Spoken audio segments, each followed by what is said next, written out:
firefighter Riley Polikin, and on this edition in Quarters, we're looking at wide area searches.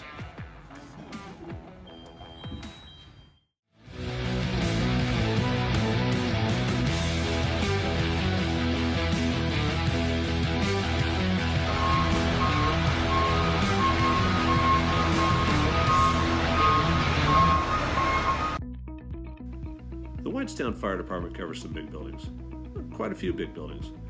In fact, if you look at buildings with over 100,000 square foot of space, we cover 13 million square foot of space under roof currently. That's about the same as 6,500 more houses or maybe 11 more Walker Farm subdivisions. And looking ahead to the future, we could be covering 22 million square foot of space in just a few years. So how do we do that? Well, it starts with training. And even though these buildings have fire protection sprinkler systems, there's still a problem with smoke and finding lost or trapped occupants and lost or trapped firefighters. So we recently did some of this training at a vacated Marsh grocery store. Let's check in with Chief Owens to see how that was done. Yeah, today's training was a large area search. We got used of the old Marsh store here at 7481 North Shaylin. They moved out, so we got access to use this big open space. It's good for us to get crews in to be able to use these giant spaces like this, because these are the places that firefighters get disoriented and then become missing off a line or get off a wall and then get lost in the structure. And we have to be able to train our rapid intervention teams or our RIT teams that are outside. That's our rescue crews for us, on the firefighters on the inside.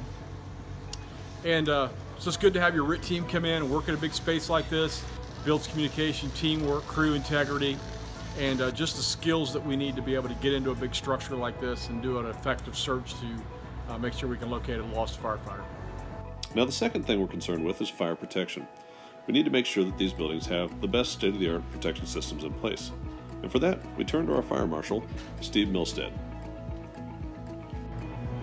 In warehouses like this, we have sprinkler systems which are fast acting and covers a lot of area due to wide areas here, the racking they put in, and also the conveyors, whatever they use here, platforms, whatever. We've got to be able to cover the system. These heads here are fast acting.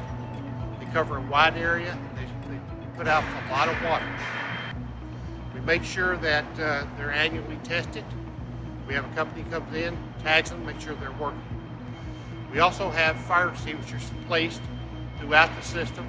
We got to make sure they're accessible to people. If they're racking here, we got to make sure they're accessible, not blocked by the racking or anything. Usually the travel distance for a sprinkler system is 75 feet wherever you're standing within the warehouse. So those are just a few of the things that we look at when we consider these large square footage buildings. Obviously, the town is going to continue to grow, and we'll see more and more of these buildings being built. As that happens, the fire department will continue to train, to stay safe, and to keep our community safe. Thanks for joining us for another edition of In Quarters with the Whitestown Fire Department, and we look forward to seeing you again for the next edition. Stay safe.